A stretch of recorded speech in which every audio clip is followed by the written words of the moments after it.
Thank you, Mr. Chair. Pleased to be here this morning to present House File 1180.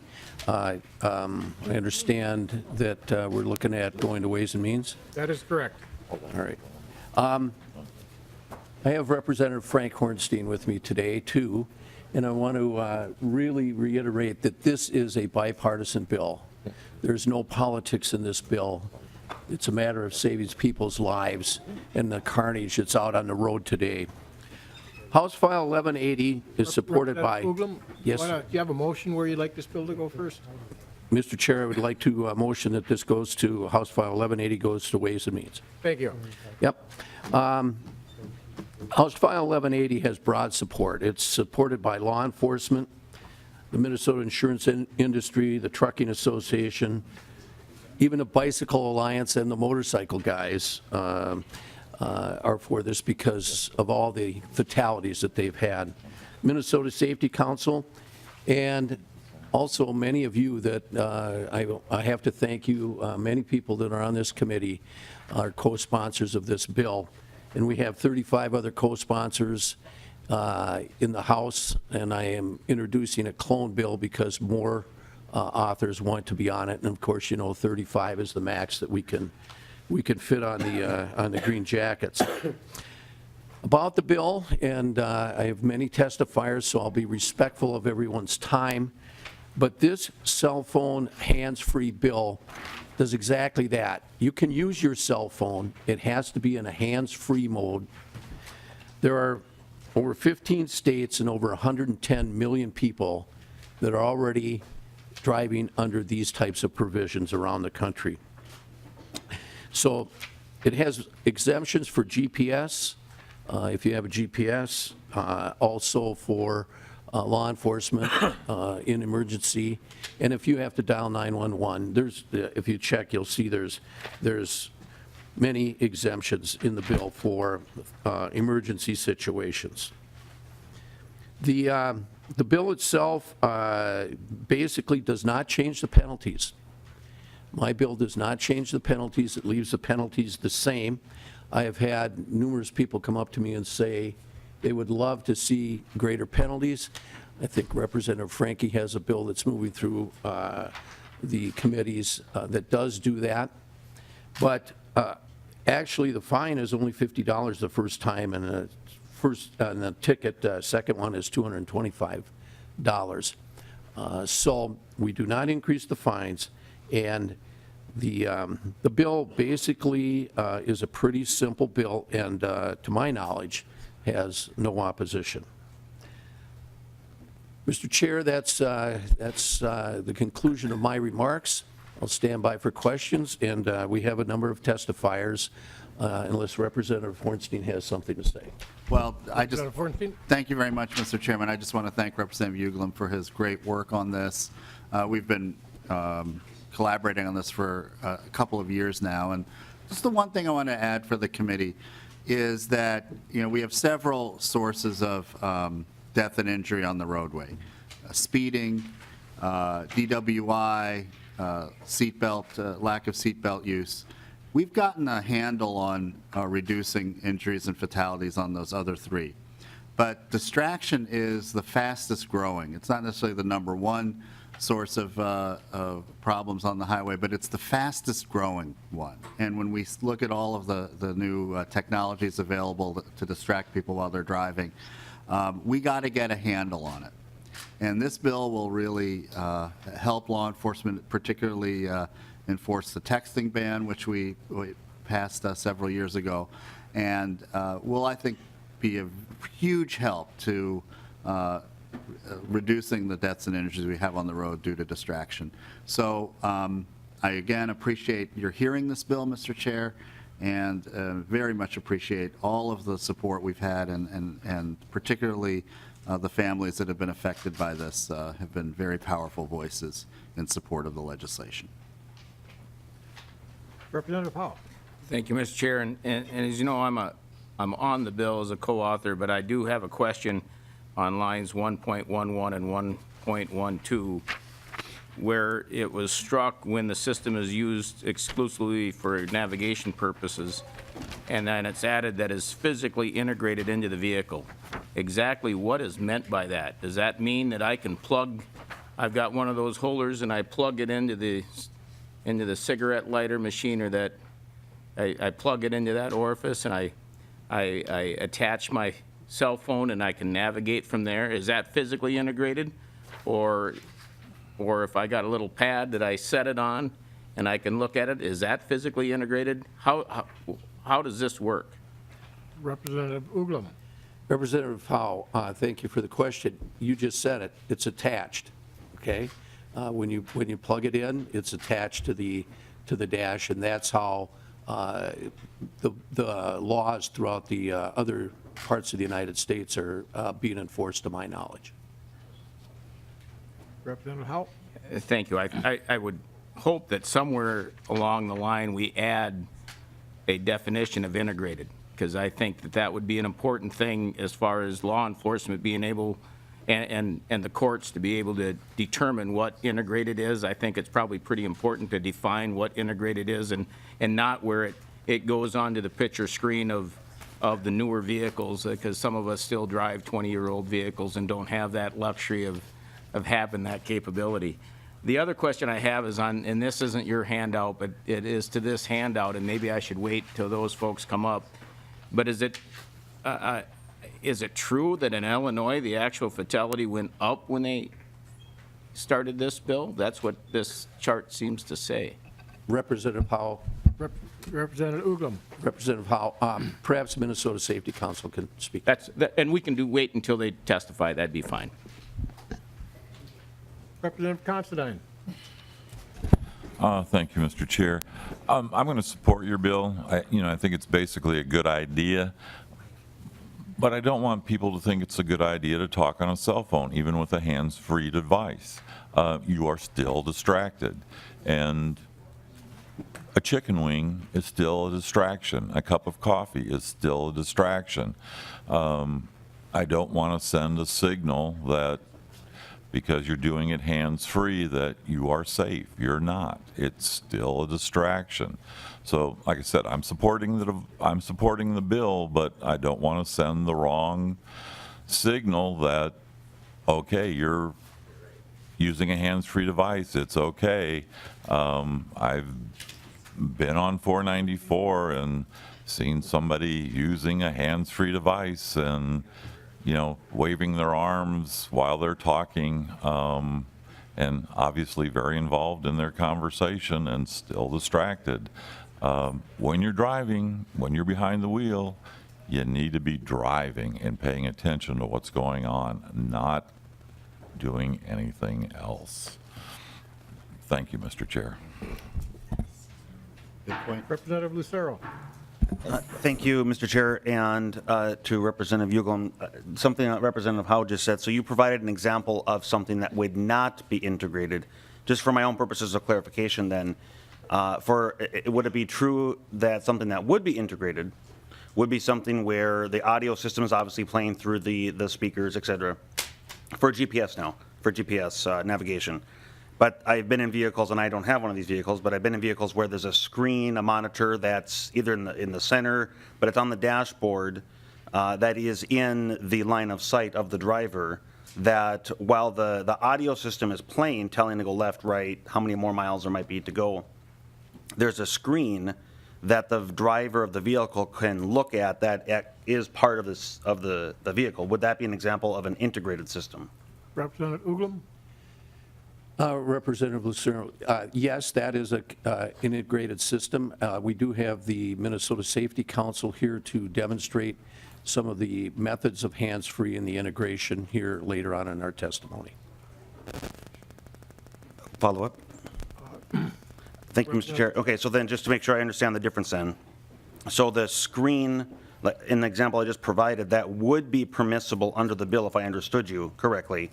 But then a mobile phone operating in a navigation mode, displaying a very similar, the road, left, right turns, things like that, leaning up or maybe Velcroed or however it's affixed, attached, in the exact same location where that screen that's integrated would be not permissible under the bill. Is that correct? Representative Uglum. Thank you, Mr. Chair. No, that is in a hands-free mode, Representative Lucero. And we do have Colonel Langer here that can talk about that too, from the Minnesota Highway Patrol. But that is in a hands-free mode. That is a cell phone that is in a hands-free mode. And just to reiterate a little bit, when I'm using my phone as a GPS device, of course, I simply put it on speaker, set it down, and it gives me the turn-by-turn navigation verbally. It's the easiest thing in the world. Over 90% of the people in the state of Minnesota now have smartphones that have that capability.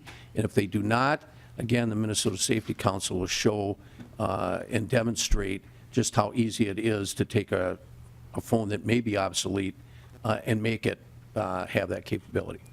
Mr. Chair, just one more quick follow-up. Representative Lucero. Thank you, Mr. Chair. And, okay, that's an important clarification. I appreciate that, because it sounds like in my example then of a mobile phone in navigation mode that's in a hands-free mode, so the driver's not touching it, the audio's coming out of the mobile phone, or it's coming out of the speakers if it's Bluetooth integrated. About the visual portion of the mobile phone in GPS mode that might be attached to a line of sight position of the driver, that would still be permitted under this bill. Mr. Chair? Representative Uglum. Yes, it's hands-free. Thank you, Mr. Chair. Thank you. We do have some testifiers. Colonel Matt Langer. Make way for him.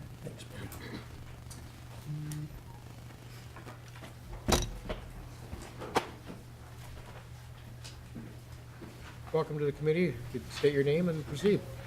Mr. Chair, members of the committee, my name is Matt Langer. I have the honor and privilege of serving as the chief of the Minnesota State Patrol. I appreciate the questions that have been asked in the interest of safety. I don't think I need to convince anyone here that distracted driving is a problem on our roads, and that many people are killed and injured as a result of people driving in a distracted fashion. There's several people that will testify from their own personal experience. What I wanted to bring forward to you was from the enforcement perspective, the challenge with enforcing the texting ban, which of course has been illegal for quite some time, including an enhancement for a subsequent offense. Our challenge is getting the initial offense, not so much even thinking about the subsequent offense, because from a reality standpoint, if I'm driving next to someone and I'm going down the road as one of our state troopers or county sheriff's deputies or peace officers, and I look over and next to me I see someone with their device doing this, they're not paying forward, they're not paying attention to the road in front of them.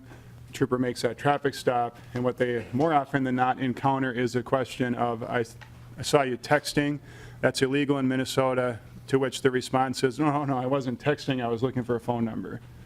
And the way our current law is written, that is legal. It's illegal to text, it's legal to look for a phone number and drive, although you still have to be driving with reasonable and due care, so there's some argument with how we can handle those situations. In plain language, what this bill does is it says just put the phone down and drive. And so you can still make the phone call. Yes, there's an argument about whether or not you're still safe when you're making that phone call and whether or not you're distracted, but at least you have the opportunity to be paying attention to what's in front of you by putting the phone down and removing that roadside argument between law enforcement and the motoring public about whether or not they were looking for a phone number, looking for an address, searching Zillow, as we saw in a recent example that ended in a death, or in fact texting. We do have a fair number of drivers that cough it up right away, and we're always appreciative of that, and they recognize what they were doing was wrong. But more often than not, there is confusion roadside, and then some good, healthy questioning about why is it legal to look for a phone number, when I say legal, arguing that it's not part of the texting offense, but then illegal to text when both of them have the exact same driving consequence to all of us when we're on the road. So from an enforcement perspective, on behalf of the Department of Public Safety, we do support this bill, and we think it would be a necessary and good behavior shift for Minnesotans, and we would join, I think we'd be the 14th state nationwide, 15th. So we're not on the cutting edge on this. We're not going first, although sometimes it feels that way when we talk about some of the language. But if there's not any questions, I'll let other people testify with their heartfelt stories. Representative Ward. Thank you, Mr. Chair, and to the testifiers. Just thank you for doing this. Just a comment. My daughter lived in New York for a number of years, and it must have been 15 years ago that it was made very clear you don't even have a phone in your hand in New York. you get, if an officer sees you with a phone in your hand, and at that time it really was, you know, up to your ear, you got stopped and got a ticket. So I think we've got a long way to go, but this is wonderful. Thank you. Representative Becker-Pint? Thank you, Mr. Chair. And I was one of those people that would have liked to be on the bill, but hit the 30. Yep. So I was glad to hear that there'll be a clone, because I'm very supportive. And the thing I wanted to comment was related to what Colonel Langer spoke to as far as the confusion about what's legal and what's not. I spoke to my son's first grade class a couple months ago, and I had to quickly come up with a bill that they could understand. And I talked about how, well, several years ago, the legislature made it illegal to text and drive. And the entire rest of my conversation with a bunch of first graders, well, but what if my mom's at a stop sign? What if she's holding it down here? What if my dad's doing, you know, and so it was really clear to me that the behavior is happening a lot, and our kids are seeing us, you know, seeing folks using their phones and being distracted. And the same way that my parents taught me, like, I can't even move in a vehicle until I have my seatbelt on because it just doesn't feel right. We're also now sending the message to the younger generation that you put the phone, you know, in your purse in the back seat, or just completely out of sight and out of your grasp to really stop the behavior. So I just think it's really important that we're doing this now, and that we make it clear that you can't have the phone in your hand while you're driving. So I thank you for bringing this forward, and I absolutely think that it's necessary. Even if a first grader can now understand, then we should certainly expect our adult drivers and even teenage drivers to understand. So thank you. Thank you. Bob Johnson? Mr. Chair, we have Mark Caldra pinch hitting for Bob Johnson this morning. Thank you. I didn't hear him. Sorry about that. Good morning, Mr. Chair and members. My name is Mark Calda. I'm the Vice President of Public Affairs for the Insurance Federation in Minnesota.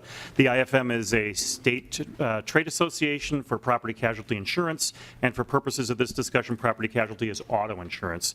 We are the folks that provide auto insurance to Minnesota consumers, and you will hear some testimony of a very personal nature in a few minutes, and so this issue is very personal for a lot of people in this room. I'm here really to present the economic perspective, and I'll split that into two areas. First for consumers, and then also for businesses. For consumers, we do compile some statistics on average auto insurance premiums in Minnesota. For about 20 years, there was a long-term increase in auto insurance premiums that pretty much corresponded with the rate of inflation. Around 2005 or so, though, because of fewer miles driven, because of the economic problems that we had back then, the recession, there were fewer miles driven. We saw about a 5-year period of time where the average number of crashes reduced by about 30%, claims costs from our member companies reduced about 30%, and average premiums in Minnesota reduced about 30%. And then about roughly around 2010 or so, we saw a disturbing trend, and that is that long-term decrease of about 30% started to level off. So for about 2 or 3 years, we had flat premiums, and unfortunately, in the last 5 years now, we have seen a definite and distinct increase in claims costs, which has increased the average auto premium. We were paying almost $900 a year on average for motor vehicle insurance in Minnesota back in 2005. We bottomed out at just under $700, and even in the last 5 years or so now, we've seen about a 15% increase in claims cost, which has resulted in about a 15% increase in average auto premiums for personal carriers. Last year, 2 insurance company CEOs were quoted in national publications saying that distracted driving is an epidemic. They are seeing, national companies are seeing an increase in claims costs, which are being passed along to consumers in the form of higher insurance premiums. And our numbers definitely bear that out. On a commercial perspective, One of the biggest companies that sells commercial insurance is down in Owatonna, Federated Insurance, a great Minnesota company, hundreds of employees in Owatonna.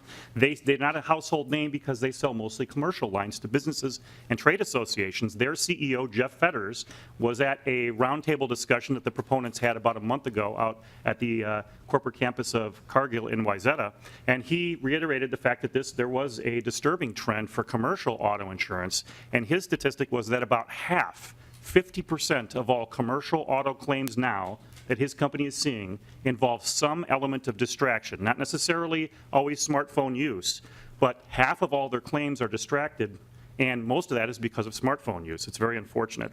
And so the bottom line is that from an economic perspective, that there is a definite economic cost to distracted driving in Minnesota, and consumers and businesses are paying the price for that. So thank you, Mr. Chairman. I'll stand for any questions. Representative Hilstrom. Thank you, Mr. Chair. Well, I'm going to support the bill, but my question is, will insurance rates across Minnesota go down when we pass this? Thank you, Mr. Chair. And Representative Hillstrom, of course, this is a question that people ask all the time. It's very difficult to say by exactly how much, but I think if you look at the data from 2005 to 2010, there was a 30% reduction in crashes, a 30% reduction in claims costs, and a 30% reduction in premiums. Anytime you do anything that reduces the claim costs, and we think that this bill would do that based on what's happened in other states, excuse me, that definitely would have an impact here. So we can't say exactly how much, but we know that it would if claims costs come down, which we think they will. Representative Hilstrom. Thank you, Mr. Chair. Representative Uglum, will we see a report at the end of this to confirm that insurance rates actually go down if we have less crashes? Representative Uglum. Thank you, Mr. Chair. Representative Hilstrom, just open your mail and watch for your premium. No, I don't know. We can certainly look into that. It's probably a good idea. Yep.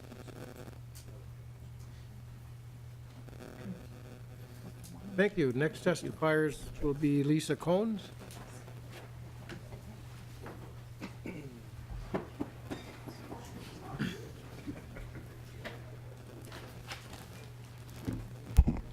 Good morning. Please state your name for the record and proceed.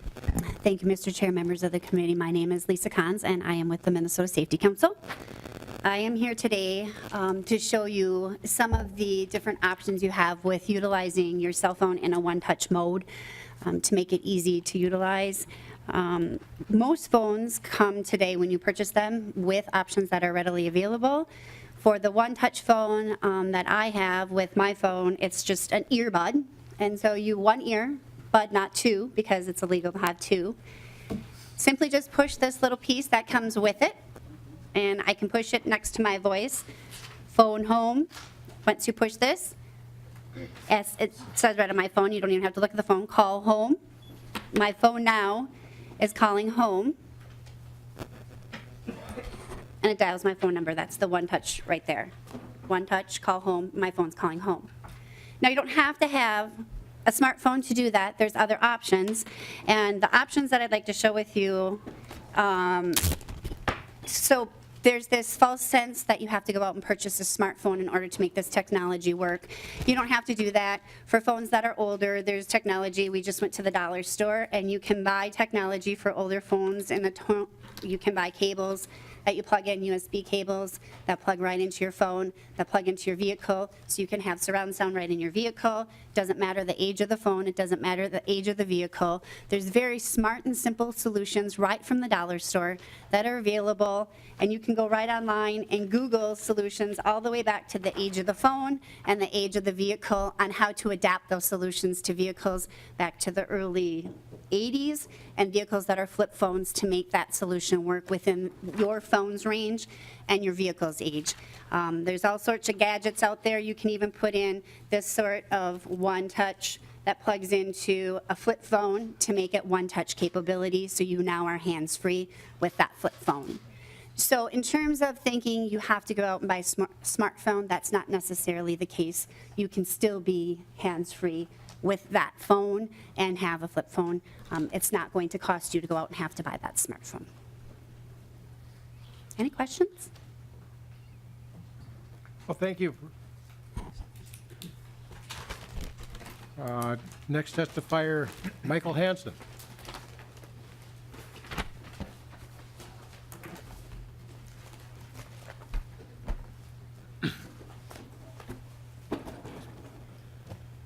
Good morning. If you could please state your name for the record and proceed.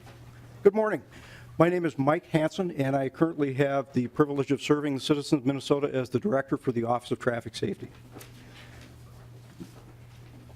At the Office of Traffic Safety, we're in the business of research and study and program administration, and we look for the opportunities and for the options to affect driver behavior in order to improve traffic safety and highway safety across the state of Minnesota.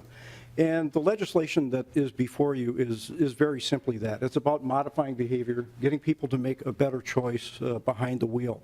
And hopefully we will see a reduction in the number of preventable tragedies that take place as a result of bad decisions.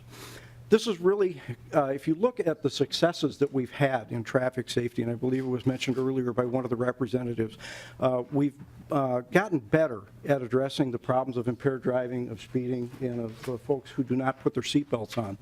But when it comes to distraction, and particularly to the use of electronic devices in motor vehicles, we are sliding in the wrong direction. And so this is kind of one of those incremental changes that needs to be made in order for us to continue to make Minnesota roads as safe as possible. And so the legislation is exactly that. As Colonel Langer testified, it will make enforcement easier for the troopers, officers, and deputies who are out there trying to keep us safe. And it will change driver behavior. If drivers know that there's a consequence for breaking the law, they are much more likely to be voluntarily compliant. And if we can gain that voluntary compliance, we will save lives. And with that, I'd be happy to answer any questions that I can for the committee. Well, thank you for your testimony. Mr. Chairman, thank you. Next testifier is John Oslander, or Oslin, or sorry about that. Good morning, Mr. Chair, members of the committee. My name is John House-Lawden, President of the Minnesota Trucking Association. The Minnesota Trucking Association is a statewide safety organization that represents approximately 650 motor carriers and their allied vendors. And we are here today to support House File 1180. Now, you've heard some of the statistics today. Just one that I want to add to the debate is that the facts are indisputable. Distracted driving does cause crashes. And according to the National Safety Council, if someone is talking on a cell phone, it puts that driver and all the other drivers around them at a 4 times greater risk than their undistracted peers of getting into a crash. From a trucking perspective, that's important to us because our professional drivers are on the road every day. We have a lot more exposure. And those drivers have a unique vantage point to see what takes place in other vehicles. They're high up, they can look down, and I have to tell you, the news is not good. Far too many drivers are preoccupied with operating their phones, which shifts them from the driving task to that phone. And we believe that the restrictions in this legislation will enhance safety by redirecting that focus back on the driving task itself. Now, I think what's important to note, truckers already abide by this. This isn't an experiment. Federal regulations prohibit truck drivers from speaking on the phone unless it is in a one-touch, hands-free mode. And what we can say from a trucking company perspective, it's been a very positive thing. It elicits good behavior, it gives tools for fleet managers to help direct their drivers, and it keeps people focused on the driving task. And more importantly, a lot of trucking companies have taken a basically zero-tolerance approach to cell phone use. They prohibit it of any kind while moving. They may send a text message that says, call us when you get back. Of course, they don't read the message. It's on a display that's permanently mounted or fixed. So it's also important to note that the MTA supported the ban on texting while driving before that became before the legislature. So for all these reasons, we do look forward to passing House File 1180 and reducing distracted driving for all Minnesotans. Thank you, Mr. Chair. Thank you. Any questions from the member? Representative Considine. Mr. Chair, actually, I have a question for Mr. Hansen.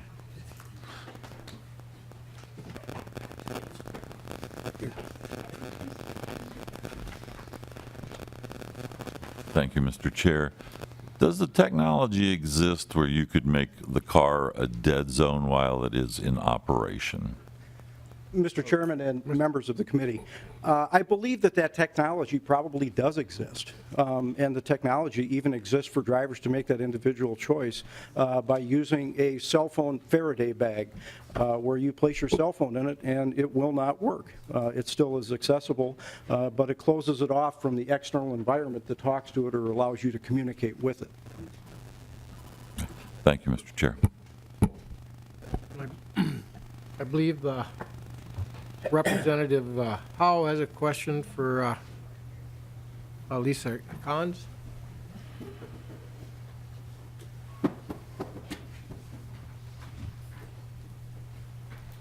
Thank you, Mr. Chair. And I guess I just want to go back to this handout Sure. and where it says Illinois, it looks like it increased 4.4% in fatalities. Is there a reason why? What is the cause of that? Do we know? That, I do not know that answer. What I do know with Illinois is their texting citations did go up that year. I do not know the answer behind why the fatalities increased. Thank you.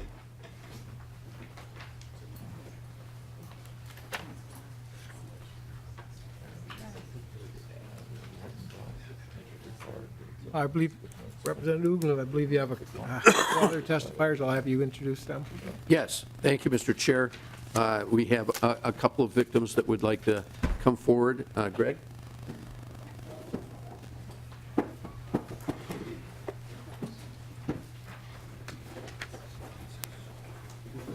Yeah.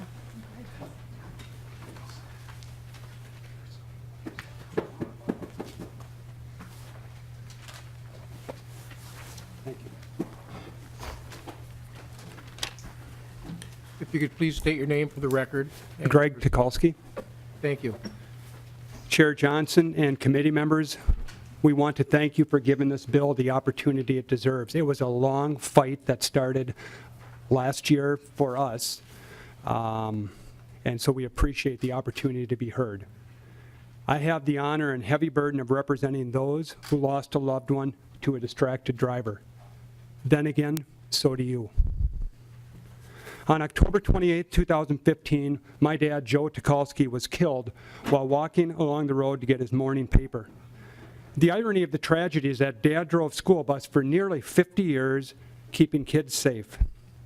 The driver was texting, and the witness said she never applied her brakes, and there were no skid marks at the scene. Unfortunately, this is an increasingly common theme. The driver stated before she hit send, she hit a yellow blur. That yellow blur was my dad. This is how visible he would have been. This was a jacket he was wearing, or a style of jacket he was wearing. But if you're not looking, it really doesn't matter. My last memory of my dad can't be of his body lying in a ditch alongside the field he farmed his entire life. My family has joined the fight to make our roads safer. Because until it happened to us, we just thought of distracted driving as a problem. Now we realize it's an epidemic. There are a number of people behind me who have unfortunately worked a lot longer than we have on this bill's passage. My son and daughter speak at driver's ed classes and offer cell slips to those who sign a pledge that they are not going to use their cell phone while they drive. Others speak to groups about the horrific consequences of handheld use of cell phones while driving. We can't do it alone. We're here in St. Paul to plead for your help.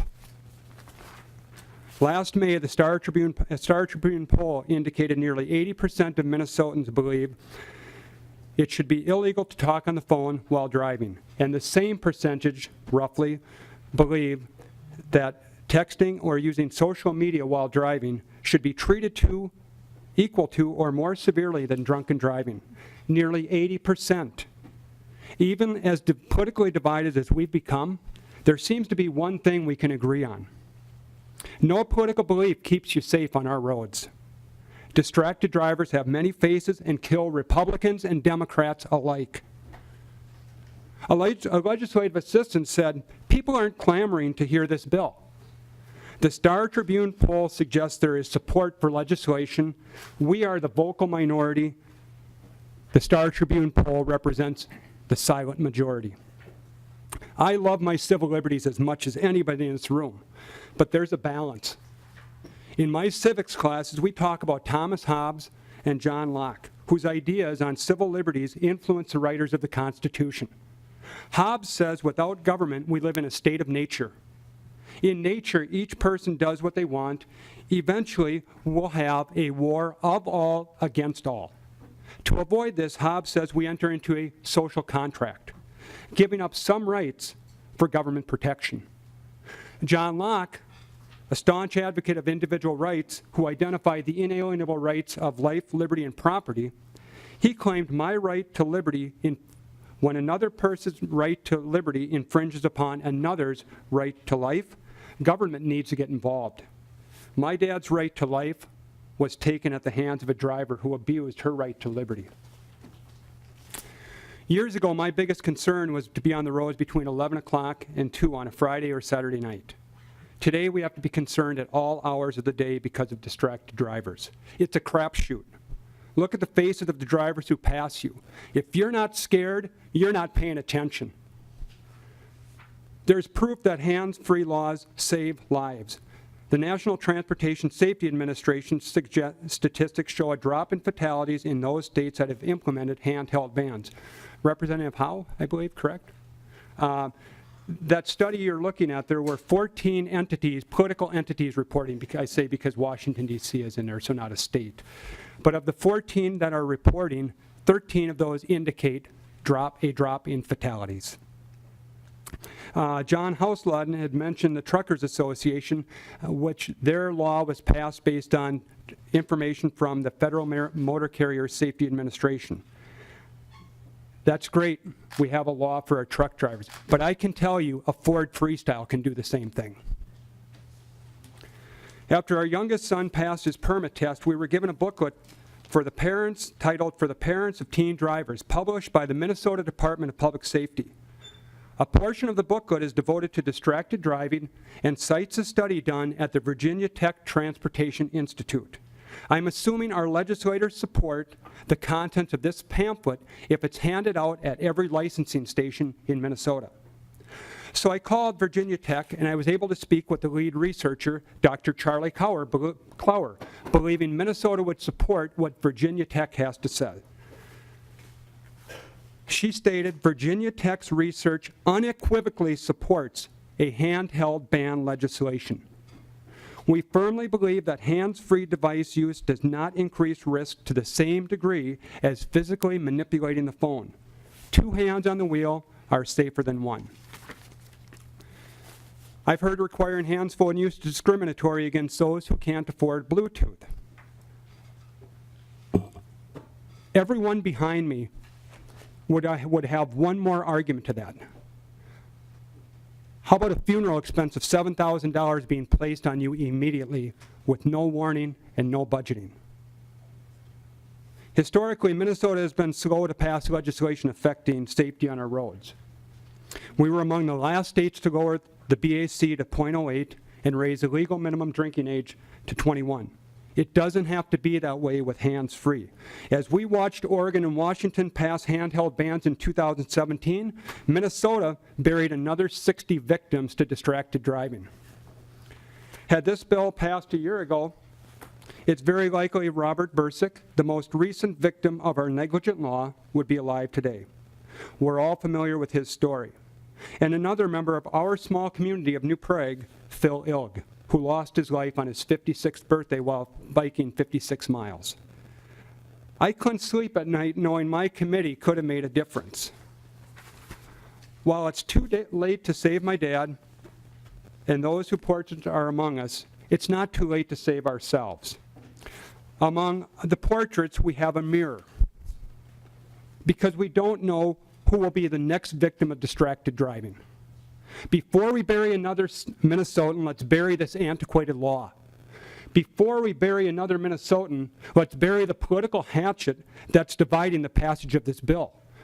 Before we send out one more death and funeral notice, let's send out a birth announcement of a new law that's going to save lives. You hold the key to saving lives.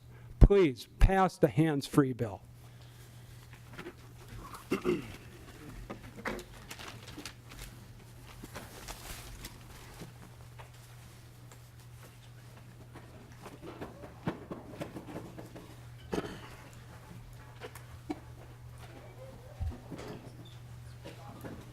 Representative Newberger? Yeah, Mr. Chair, the Mauer family was not able to make it because of prior commitments, but I have Representative Jim Newberger who would like to talk about the scene of that accident. Mr. Chair, do you want me to come down to this You table? can do Thank it you. right there. Mr. Chair, members, folks from the public here, thank you for being here today. This is an important topic that we talk about. It's a very difficult topic for me. I'm going to endeavor to keep myself together here. A few summers back, I was driving down Highway 10, and I was one of the very first vehicles on a crash that happened right in my district, right 5 minutes from my home. You've all heard me say 1,000 times, I've been a paramedic for 30 years, and I'm very endured to this kind of thing. Motor vehicle crashes is what I do for a living. Driving, came across this crash. We were, like I said, one of the first ones on the scene.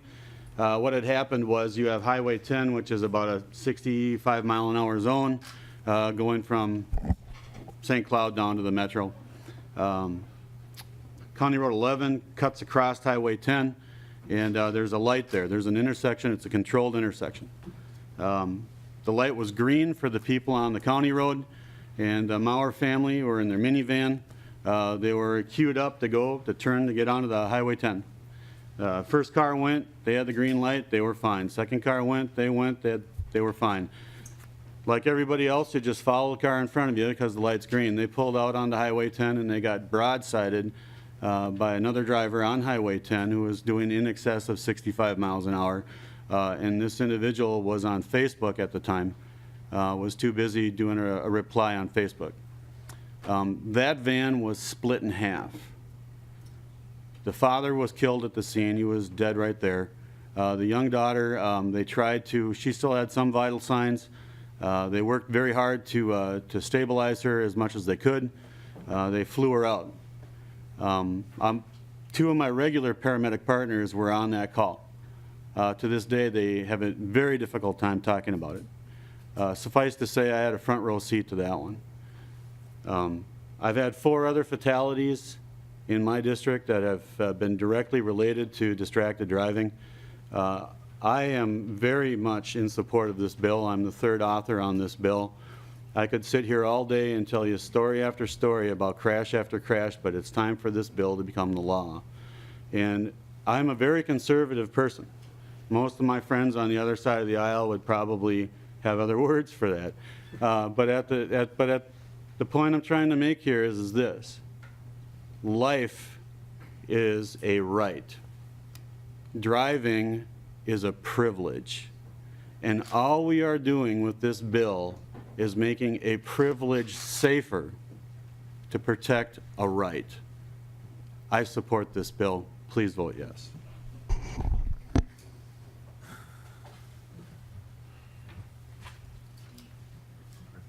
Representative Dean? Thank you, Mr. Chair, and Representative Uglum. I'm signed on to this bill. I think it's definitely time. Can you speak to the studies that have been done that even hands-free is a bit of a distraction for drivers? Because I know there have been some studies that say the difference between being in your car hands-free, speaking on a phone is very different than being in a car with a passenger and having a conversation.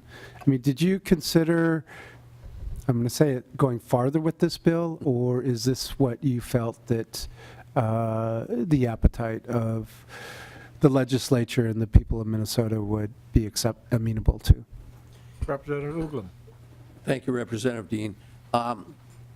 You know, there are lots of distractions. Eating a hamburger, we mentioned some of the other ones.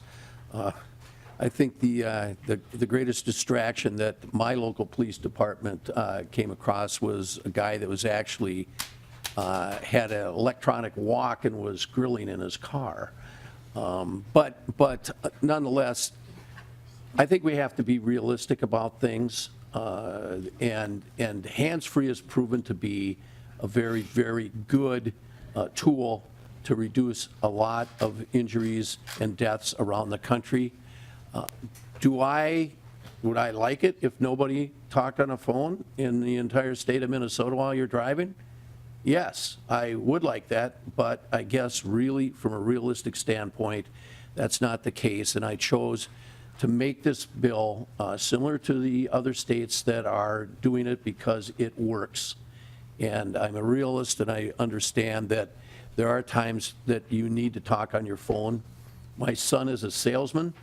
He makes his living selling things, and yes, he talks on the phone, but he does it in a hands-free manner. And everybody in his company, which is a major U.S. chemical company, has the same rules. And I might add that the largest privately independent held corporation in the world, Cargill, and many of you maybe were at that seminar, they do the same thing. And they've found out that it reduces their insurance rates, of course, but it reduces their casualties worldwide. Thank you, Mr. Chair. Thank you. Is there anybody else in the audience that wishes to testify? With that, Representative Uglum, do you wish to renew your motion? Yes, Mr. Chair, I'd like to renew my motion for House File 1180 to go to Ways and Means. I have just a couple of closing comments. Go ahead. Members, there's not a lot of times when we have a bill that can make such a difference for so many people here in the state of Minnesota. A lot of times we go to our committee meetings and we go to the floor and we have both sides going against one another. A little bit of acrimony, that's politics, I guess. But this bill can bring us all together, can make a big difference. And I think it's indisputable. We need to move forward. I hope that the other body, whatever it's called, the other body, will move forward with this too, because we owe it to all of our advocates, all of our good people that have been touched by this. And I can tell you, we have to do it. Thank you. With that, Representative Uglum renews his motion. All those in favor say aye. Aye. Opposed? Thank you.